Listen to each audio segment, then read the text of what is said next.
Hi everyone and welcome to all. तो इस video में कवर करेंगे पेपर 2 क्लासेस का लेक्चर नंबर 14 को। इससे पहले जो है 13 क्लास ऑलरेडी कवर हो चुका है, तो एक बार उस क्लास को देखना। पूरा जो पेपर 2 है ना, उसको जैसे कि ऐसे हो गया, आर्गुमेंट हो गया, प्रेसिस हो गया, इन सबको वन बाय वन करके कवर करते हुए जा रहे हैं। इसी के साथ इसका वन शॉट वीडियो भी अपलोडेड है। जैसे कि एसे का क्लास ऑलरेडी पूरा कंप्लीट हो चुका है, तो एसे का वन शॉट वीडियो अपलोडेड है। उसी तरीके से आर्गुमेंट का पूरा क्लास कवर हो चुका है, तो आर्गुमेंट का वन शॉट वीडियो अपलोडेड है। तो इस तरीके से जो है सब्सिक्वेंट वीडियो में आज ये जो प्रेसिस राइटिंग है उसका लास्ट क्लास होगा, इसके बाद इसका भी जो है वन शॉट वीडियो अपलोड हो ही जाएगा। सेम वे में जो इंग्लिश ग्रामर है, तो इंग्लिश पोर्शंस भी वन शॉट वीडियो के फॉर्म में अपलोड हो चुके हैं। अगर ना पता हो तो एक बार जो है यूट्यूब में जाके सर्च करना और हर एक क्लास को कवर करना, क्योंकि ऐसा नहीं है कि बस लास्ट क्लास में आ रहे हो फिर हर एक चीज समझ आ रहा है, नहीं। एक क्लास जो है सेकेंड क्लास के साथ बहुत ही ज्यादा यहाँ पे इंटरलिंक है ना। तो अंडरस्टैंड अगर करना है अच्छे तरीके से, क्लास का अगर यूटिलाइजेशन करना है, तो हर एक क्लास को प्रॉपर वे में देखते हुए चलो। बहुत अच्छे तरीके से हर एक क्वेश्चन इजी वे में हैंडल हो जाएगा, क्योंकि जो क्रक्स है, जो मेन पॉइंट है, जो कि डायरेक्टली प्रैक्टिकल वे में एग्जाम में काम आने वाले, उसी चीज को बहुत ज्यादा यहाँ पे डिस्कस किए हैं। ठीक है, तो ये जो है 14 क्लास होगा। एज यूजुअल अगर कोई भी क्वेरी होता है तो व्हाट्सएप नंबर दिया हुआ है, वहां पे मैसेज कर सकते हो। सेम रेस्पेक्ट में इस क्लास का जो पीडीएफ है, पीडीएफ के साथ जितना भी क्लासेस का जो इन्फॉर्मेशन है वो सब टेलीग्राम चैनल में ही अपलोड होता है, तो वहां पे भी जाके एक्सेस कर सकते हो। लिंक भी डिस्क्रिप्शन में दिया हुआ है। बाकी इस क्लास का अगर क्रक्स बताऊं तो यहाँ पे एक लाइव सैंपल यहाँ पे आंसर राइटिंग करने वाले हैं। एज यूजुअल जिस तरीके से जो है एग्जाम हॉल में जो रियल कॉपी देखने को मिलता है, वही कॉपी के फॉर्म में यहाँ पे लिखा हुआ है, तो एक अच्छे तरीके से समझ भी आ जाएगा कि उसका एक फॉर्मेट क्या होता है, किस तरीके से लिखना है, ये सब चीज समझ आएगा, है ना। थोड़ा सा पेशेंस रखना है। बाकी सबसे पहले काम स्टार्ट करते हैं इस लेक्चर की तरफ। सबसे पहले काम क्या करोगे, ऐसे का सॉरी ऐसे बोल रहा हूँ, प्रेसिस का हमें पता है कि जितना भी प्रेसिस यहाँ पे लिखना हुआ होता है वो 1/3 में लिखना है। ये जो है क्वेश्चंस आते हैं 1/3 में ही लिखना होता है। सबसे पहले जैसे यहाँ पे क्वेश्चंस पेपर आएगा, तो जैसे ही क्वेश्चंस पेपर आएगा तो सबसे पहले लास्ट पेज में जाना, है ना। प्रेसिस का लास्ट पेज में जाओगे और ये वर्ड को डिफाइन करना, ये वर्ड देखना कि कहाँ पे लिखा हुआ है। सबसे पहले काम यहाँ पे यही करना है कि वर्ड, जैसे कि जितना भी वर्ड का हो सकता है उसको 348 यहाँ पे है, तो सबसे पहले इसको 3 से डिवाइड कर दो। जैसे इसको 3 से डिवाइड करोगे तो रफली यहाँ पे 116 आएगा, कोसेंट 116 आएगा। अब ये बोलोगे कि 3 से डिवाइड क्यों कर रहे हो, यहाँ पे मैथ से क्यों पढ़ा रहे हो, ये मैथ से नहीं है, ऐसी वे फॉलो करना। पूरा प्रैक्टिकल वे बता रहा हूँ, रियल वे बता रहा हूँ, जो कि बहुत ही ज्यादा एग्जाम में काम आएगा। प्रेसिस में सबसे ज्यादा यहाँ पे गलती ये होता है कि मेंटेन नहीं हो पाता अपना डिकोरम। डिकोरम बोलने का मतलब ये है कि ऐसा होता है कि पहला पैराग्राफ से देखने को मिल रहे हैं कि 20 वर्ड लिखे हो, सेकेंड पैराग्राफ से 30 वर्ड लिख रहे हैं, फोर्थ पैराग्राफ से यहाँ पे आ रहे हैं तो यहाँ पे 50 वर्ड लिख दे रहे हैं। बाकी पैराग्राफ का साइज देखोगे तो मोर और लेस तीनों पैराग्राफ यहाँ पे सेम ही है। तीनों पैराग्राफ में जो वर्ड लिखा हुआ है अप्रोक्सीमेटली सेम वर्ड लिखा हुआ है, लेकिन एक पैराग्राफ से 20 वर्ड लिख रहे हैं, सेकेंड पैराग्राफ से 30 वर्ड लिख रहे हैं। तो इन सब चीज से बचने के लिए और एक फ्लो मेंटेन करने के लिए सब चीज करना ये बहुत ज्यादा हेल्पफुल है। 3 से इसलिए डिवाइड करोगे इसमें, क्योंकि देखो 3 से डिवाइड करने से फायदा ये है कि 1/3 में लिखना है, तो इससे ये पता चल जाएगा कि हमें एक्चुअल में कितना वर्ड लिखना है। जैसे कि इस पैराग्राफ में 348 वर्ड दिए हुए हैं, अब इस 348 वर्ड को जब 3 से डिवाइड करोगे तो आंसर आ रहा है 116। मतलब यहां से क्लियरली समझ आ रहा है कि हमें जो लिखना है वो है 116 वर्ड में लिखना है। 116 वर्ड में इस पूरे पैराग्राफ को हमें समराइज करना है, दैट्स इट। ठीक है, अब मेन पॉइंट ये आता है कि कितने पैराग्राफ से कितने वर्ड लिखे, कौन से पैराग्राफ से कितने वर्ड लिखे, ये ज्यादा यहाँ पे प्रॉब्लम्स आएगा, तो ध्यान से समझना। इसमें कितना पैराग्राफ दिए हैं, टोटल यहाँ पे 3 पैराग्राफ है, मतलब ये जो 116 है जो कि टोटल है, इसको 3 पैराग्राफ दिए तो 3 से डिवाइड कर दो। जब इसको 3 से डिवाइड करोगे तो कितना आएगा, रफली जो है 38 वर्ड आएगा। मतलब एक जो पैराग्राफ है, इस एक पैराग्राफ से 38 वर्ड लिखना पड़ेगा। ठीक है, एक पैराग्राफ से टोटल हमें जो वर्ड लिखना है वो है टोटल 38 वर्ड लिख के चलोगे। अब यहां से क्लियरली समझ आ रहा है और समझ भी आ गया कि एक पैराग्राफ से हमें 38 वर्ड लिखना है, ठीक है। नहीं तो फिर एक पैराग्राफ से 20 लिख रहे हो, फिर 30 लिख रहे हो, फिर कहीं पे 40 लिख रहे हो, ये मिस्टेक्स ना हो, इसलिए मैं थोड़ा सा मैथमेटिकल टाइप्स में गया हूँ। और उतना ज्यादा मैथमेटिकल नहीं है, नॉर्मल सा कैलकुलेशन है, कोई भी यहाँ पे कर सकता है, ठीक है। इतना सबसे पहले काम हो गया। ये काम होने के बाद अब नेक्स्ट काम ये क्या करोगे कि सबसे पहले रैंडमली वे में इसको पढ़ोगे, एक बार समझते हुए पढ़ना। ऐसा नहीं कि इसको जो है 2 बार पढ़ रहे हो, 3 बार पढ़ रहे हो, 4 बार पढ़ रहे हो, नहीं, उतना कवर करने की जरूरत नहीं है। एटलीस्ट इसको जो है 2 बार पढ़ोगे, ठीक है। एटलीस्ट 2 बार पढ़ोगे। पहला बार जब इसको पढ़ोगे तो थोड़ा सा अंडरस्टैंड करते हुए इसको समझना है, अंडरस्टैंड करते हुए इसको पढ़ोगे। जैसे कि lung disease has been increasing in our cities, है ना, लंग डिसीज जो है अपने सिटी में बढ़ रहे हैं। Think of your own friends and families, अपना जो फ्रेंड है, फैमिलीज है, इसके बारे में सोचो। How many people can you recall straight away as suffering from some kind of breathing problem और अस्थमा। उसमें ये देखो, अपने फ्रेंड्स हो गए, अपने फैमिलीज हो गए, उसमें ये देखो कि कितने लोग ऐसे हैं जो कि डायरेक्टली अस्थमा के प्रॉब्लम से जूझ रहे हैं या फिर ब्रीथिंग प्रॉब्लम से जूझ रहे हैं, ये बोले गए हैं। मिल्ड या फिर फीवर या फिर क्वाइट फ्लू। इसमें एक प्रॉपर एग्जाम्पल भी दिए हुए हैं बेंगलोर का। For example, if you taken children alone, more than 1 in 4 that a quarter of children are victim of asthma today. 4 में से 1 तो पूरे अस्थमा का ही यहाँ पे प्रॉब्लम्स दिखाई दे रहे हैं, ठीक है। और यहाँ पे और डाटा कोट किए गए हैं कि 1979 में देखोगे तो केवल 18 ईयर्स का ही यहाँ पे कैलकुलेट कर रहे हैं ना, तो इसमें 9% रहे हैं। 1984 में देखोगे तो ये 19.5% हो गया। 1919 में देखोगे तो ये 29% इंक्रीज हो गया। तो ये पूरा पहला पैराग्राफ पढ़ लिए, और इस पैराग्राफ को पढ़ने के बाद इजीली यहाँ पे समझ आ रहा है कि इसमें पूरा लंग डिसीज के बारे में बताए गए हैं, अस्थमा के बारे में बताए गए हैं। तो इसको एक बार पढ़ लिए, थोड़ा सा अंडरस्टैंडिंग भी हो गया और समझ भी आ गया कि एक्चुअल में इसमें बोले क्या गए हैं। अब थोड़ा सा सेकेंड टाइम जब पढ़ोगे तो थोड़ा सा हमें क्या करना है, अंडरलाइन करते हुए चलना है। मेन जो थीम है, मेन जो वर्ड है, उसको यहाँ पे अंडरलाइन करो। जैसे कि पहला यहाँ पे अंडरलाइन कर सकते हो लंग डिसीज को, क्योंकि इसमें जो है पूरा लंग डिसीज के बारे में बताए गए हैं। इसके बाद ये जो जितना डाटा दिए गए हैं ना कि 1979 में ये 18% रहे हैं, है ना, तो इस डाटा को कोट कर सकते हो। लेकिन एक चीज बस ध्यान रखना, डाटा को जैसे कि कोट करोगे तो इसमें केवल टोटल यहाँ पे 3 डाटा दिए हुए हैं एक ही पैराग्राफ में, तो तीनों का तीनों डाटा को हमें कोट करने की जरूरत नहीं है, इसका एक एवरेज ले सकते हो, ठीक है। क्योंकि 3 डाटा को अगर कोट करोगे तो सबसे पहले बात जो है पूरा कॉन्ट्रडिक्शन होगा। क्या कॉन्ट्रडिक्शन होगा? प्रीसिस खुद बोलता है, क्वेश्चंस खुद बोलते हैं कि जितना अपने ओन वर्ड है इस ओन वर्ड में ही लिखना है प्रीसिस को।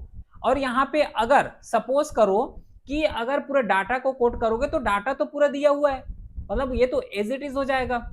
खुद लिखोगे और यहाँ पे लिखा हुआ है तो दोनों में यहाँ पे एज इट इज हो जाएगा। इसलिए मैं ये बोल रहा हूँ कि थोड़ा सा यहाँ पे डाटा लिखोगे, नो डाउट डाटा जो है लिख सकते हो, लेकिन थोड़ा सा कम लिखना है। जैसे कि एक पैराग्राफ में एक ही डाटा को कोट कर रहे हो, बस दैट्स इट, इतना यहाँ पे सफिशिएंट है। ध्यान में रखना इतना, बल्कि यहाँ पे 3-4 डाटा दिए हुए हैं, लेकिन 3-4 अगर डाटा को लिखोगे तो 38 वर्ड में तो आधा तो जगह यही घेर लेगा, पूरा डाटा ही डाटा। तो ये हुआ क्या, प्रिसिज राइटिंग कहाँ पे हुआ? ये हिडन है, ये हिडन थिंग्स है, इन सब चीज को पहचानना है, ठीक है। तो क्या किया हूं कि लंग डिसीज के बारे में लिख लिया, कुछ इंपॉर्टेंट वर्ड्स यहाँ पे मैं जो है अंडरलाइन कर लिया। अब इस पैराग्राफ से मेरे को क्या चाहिए, 38 वर्ड चाहिए। अच्छा, एक चीज मैं और यहाँ पे पॉइंट बता रहा हूँ। सपोज करो कि जो पहला पैराग्राफ है, ये पहला पैराग्राफ हो गया, ये सेकेंड पैराग्राफ हो गया। थोड़ा सा एग्जाम्पल दे रहा हूँ। अगर पहला पैराग्राफ का वर्ड देखोगे तो कम पैराग्राफ है ना, सेकेंड पैराग्राफ को देखोगे तो थोड़ा सा बड़ा पैराग्राफ है। तो इसमें हम लोग क्या कर सकते हैं कि ये जो 38 वर्ड है इसको कर लो 28 वर्ड, और ये सेकेंड पैराग्राफ अगर ज्यादा बड़ा है तो इसको कर लो 48 वर्ड। दैट्स इट, मतलब वर्ड को अरेंज कर लो, ठीक है। अगर पहला पैराग्राफ कम है, सेकेंड पैराग्राफ थोड़ा सा ज्यादा है, तो इसमें हम लोग क्या कर सकते हैं कि जो पहला पैराग्राफ है ना, तो पहला पैराग्राफ में थोड़ा सा वर्ड को कम कर दो, और जिसमें ज्यादा पैराग्राफ उसमें इनकॉर्पोरेट कर दो, उसमें ज्यादा ये कर दो, ऐड कर दो ज्यादा, वही ज्यादा यहाँ पे बेस्ट होता है। और इसी वे में हमें कवर करने की जरूरत है यहाँ पे, है ना। ये सब मेथड है ना, ये सब सीखोगे और सीखना पड़ेगा। है ना, एग्जाम को क्रैक करना है तो सीखना पड़ेगा भाई, ठीक है। चलो, तो पहला पैराग्राफ समझ लिए। पहला पैराग्राफ पढ़ने के बाद अब थोड़ा सा मैं डायरेक्टली जो सैंपल क्वेश्चंस है, सैंपल जो आंसर राइटिंग किया हूं उसमें आ रहा हूं। देखो, सेम एज इट इज देखने को मिलेगा, यही फॉर्मेट में देखने को मिलेगा जब रियल एग्जाम में बैठोगे तो। अब पहला पैराग्राफ हमें पता है, थोड़ा सा आइडिया है, क्रक्स उसके बारे में हमें पता है। क्या करेंगे, वहां पे टोटल 38 वर्ड लिखना है। 38 वर्ड का कम भी लिख सकते हो क्योंकि पैराग्राफ थोड़ा सा छोटा है। Nowadays lung disease has become a very common, क्योंकि ये जो पैराग्राफ है, इस पैराग्राफ को पढ़ने से ही क्लियरली समझ आ रहे हैं कि लंग डिसीज जो है बहुत ज्यादा कॉमन है।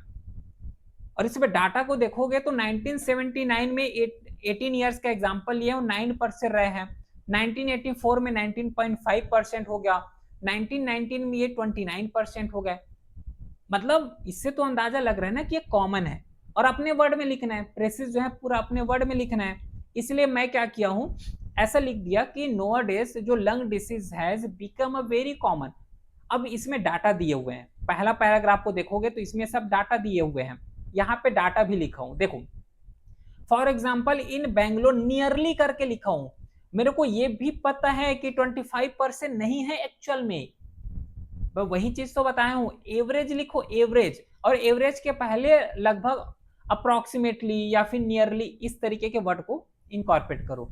Nearly 25% children are affected by this problem. अब बताओ कितना सूटेबल यहाँ पे लग रहा है। उस पूरे पैराग्राफ को, एक पैराग्राफ को इतने ही वर्ड में मैं पूरा समराइज कर दिया, है ना।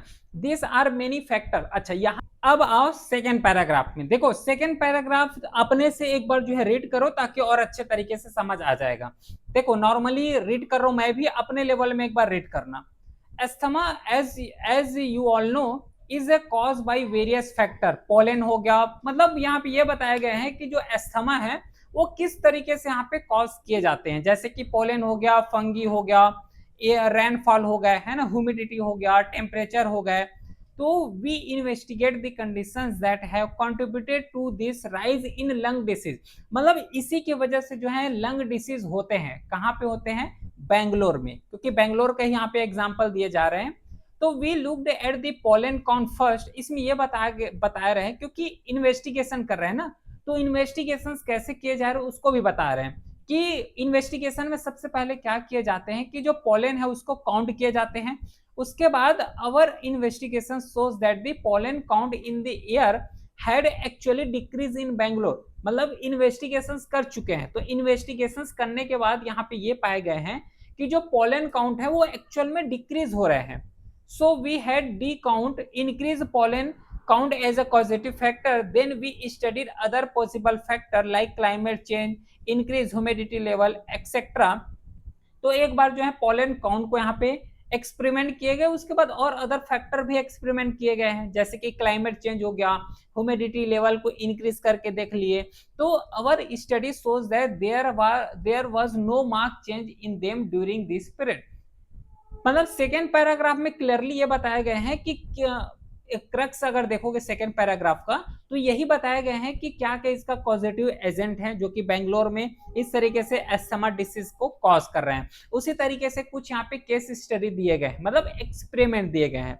उसको अब आगे मैं कैसे लिख सकता हूं, देखो यहां तक तो पूरा फर्स्ट पैराग्राफ को लिखे हैं, है ना। अब ये बोलोगे कि फर्स्ट पैराग्राफ में तो 38 वर्ड लिखना था, लेकिन यहाँ पे तो केवल और केवल 19 वर्ड लिखे हो, ये भी बोल सकते हो, ठीक है। और ये बोलना यहाँ पे बहुत ज्यादा सही है। क्यों सही होने वाला है, क्योंकि देखो हर एक पैराग्राफ को अपने लेवल में 38 वर्ड यहाँ पे लिखना है, लेकिन इसको हाफ करने का मेन मीनिंग ये था क्योंकि इस पैराग्राफ को देखो, पहला पैराग्राफ को देखोगे तो सबसे पहले बात वर्ड को देखोगे तो बहुत कम है, ठीक है।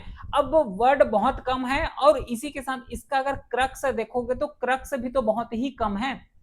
इस पैराग्राफ में क्रक्स क्या मिल रहा है, लंग डिसीज मिल रहा है जो कि बेंगलोर में बहुत ज्यादा फैल रहे हैं, ठीक है। उसी के साथ ही साथ इसमें कुछ फैक्ट्स दिए गए बस। अब अपने लेवल में मैं और कुछ भी अगर ऐड करना चाहूं तो कर सकता हूं, लेकिन ये पूरा पैराग्राफ से बाहर चला जाएगा, तो ये मतलब ही क्या हुआ, है ना। ये जो डाउट आ सकता है ना कि टोटल 38 वर्ड लिखना है लेकिन यहाँ पे तो अप्रोक्सीमेटली 19 ही वर्ड लिख रहे हो, ये डाउट आ सकता है। इसका सॉल्यूशन वही है, क्योंकि इस पैराग्राफ में देखोगे तो और लिखने के लायक है ही नहीं कुछ कंटेंट ऐसा लिखना है जो कि यूपीएससी का लेवल का होना चाहिए। रैंडमली बस कंटेंट यहाँ पे 38 वर्ड लिखे तो 38 वर्ड के जगह कुछ भी भर के आ जाए, कुछ भी लिख दे, नहीं। अगर सेकेंड पैराग्राफ में कुछ ज्यादा कंटेंट मिल रहा है तो उसको ऐड करो, है ना। इस तरीके से यहाँ पे इनकॉर्पोरेट करना है, ध्यान में रखना है। बल्कि डिविजन्स किए हैं, 38 वर्ड का डिवीजन हुआ है, नो डाउट। ये इसलिए हुआ है ताकि थोड़ा सा फ्लो यहाँ पे मेंटेन किया जा सके, फ्लो मेंटेन करने के लिए सब किए गए हैं। लेकिन ऐसा नहीं कि यहाँ पे जब कुछ लिखने का है ही नहीं पहला पैराग्राफ में तो और क्या लिखोगे, इसलिए मैं बोल रहा हूँ, ठीक है। तो इस तरीके से मैं जब आऊं सेकेंड पैराग्राफ, तो there are many factors which cause asthma such as a pollen grain हो गया, फंगी हो गया, रेनफॉल हो गया, इन सब चीज को मैं बता रहा हूँ। उसी के साथ लिखूं कि increase in number of factories and vehicles lead to increase in pollen, ये भी लिख सकते हो, ठीक है। तो इस तरीके से यहां तक मैं क्या लिख सकता हूं कि जो सेकेंड पैराग्राफ है उस सेकेंड पैराग्राफ को भी मैं यहां पे मर्ज कर सकता हूं, मतलब कंप्लीट कर सकता हूं, ठीक है। इसके बाद आओ थर्ड पैराग्राफ, जिसमें बोले गए हैं कि we have therefore come to conclusion that likely cause of increase in asthma had to be atmospheric pollution which has increased and alarming level. मतलब जो यहाँ पे कंक्लूजन बता रहे हैं कि एस्थमा जो है इंक्रीज हो गए हैं, जो कि अलार्मिंग लेवल तक इंक्रीज हो चुके हैं। Why causes is that during 80s the government had invited a lot of industries to the state to boost its economic and provide employment. This increase या फिर this increase more factories, ये actual में increase होना चाहिए, and more vehicle, and as you know both of them contribute to pollution. More people come in the city in the work in new industries and the city became crowded, its green space contracted, there were more burning of firewood and so on. All these factors have contributed to rise in air pollution, and this factor has contributed to rise in pollution and the air became dirtier, lung disease like asthma increase. मतलब यहाँ पे clearly बोले गए हैं कि 19th century में, है ना, 18 सेंचुरी में बोले गए थे कि यहाँ पे इकोनॉमी को बूस्ट करना है, इंप्लॉयमेंट यहाँ पे जनरेट करना है। तो जब इकोनॉमी को बूस्ट करोगे मतलब फैक्ट्री स्टैब्लिश करोगे, फैक्ट्रीज अगर स्टैब्लिश करोगे तो यहाँ से एयर पोल्यूशन बहुत ज्यादा होगा। जब एयर पोल्यूशन बहुत ज्यादा होंगे तो इससे क्या होगा, जैसे ही एयर पोल्यूशन होगा मतलब एयर का जो लेवल है बहुत ज्यादा डर्टी होंगे। एयर अगर डर्टी हो रहा है तो सीधी सी बात है कि अस्थमा का केसेस बढ़ेगा, अस्थमा इंक्रीज होंगे। वही चीज इस पैराग्राफ में बताया गया है। तो इस पैराग्राफ को कैसे लिख सकता हूं कि यहाँ पे देखो, atmospheric pollution is increasing due to deforestation, decrease green belt area, trees protect us from dirty air and increase the level of fresh air. In the absence of fresh air our lungs do not function well, thus a number of factors are responsible for their respiratory disorder asthma, which lead to health risk especially to children whose age are under 18. अब देख लो, total यहाँ पे 180 words 116 यहाँ पे approximately लिखना था, वहां तक मैंने पूरा अच्छे तरीके से कंप्लीट कर चुका हूँ। समझ पा रहे? तो इस तरीके से जो है प्रॉपर वे में इसको लिख सकते हो, बहुत अच्छे तरीके से लिख सकते हो, कोई यहाँ पे इश्यू भी नहीं होने वाले हैं। आई होप कि समझ आया होगा, बहुत अच्छे तरीके से इसको एक्सप्लेन किया हूँ, है ना, जिस वे में प्रैक्टिकल वे में ठीक तरीके से ही यहाँ पे एक्सप्लेनेशन हुआ है, ठीक है। आई होप कोई क्वेरी नहीं होगा, फिर भी कोई क्वेरी होता है तो व्हाट्सएप नंबर है, मैसेज कर सकते हो। टेलीग्राम चैनल ज्वाइन कर लो, वहीं पे पूरा क्लास का पीडीएफ हो गया, नोटिफिकेशन हो गया, वहीं सब अपलोड होता है। फिर मिलते हैं नेक्स्ट क्लास में, तब तक के लिए thank you, well done, have a great day.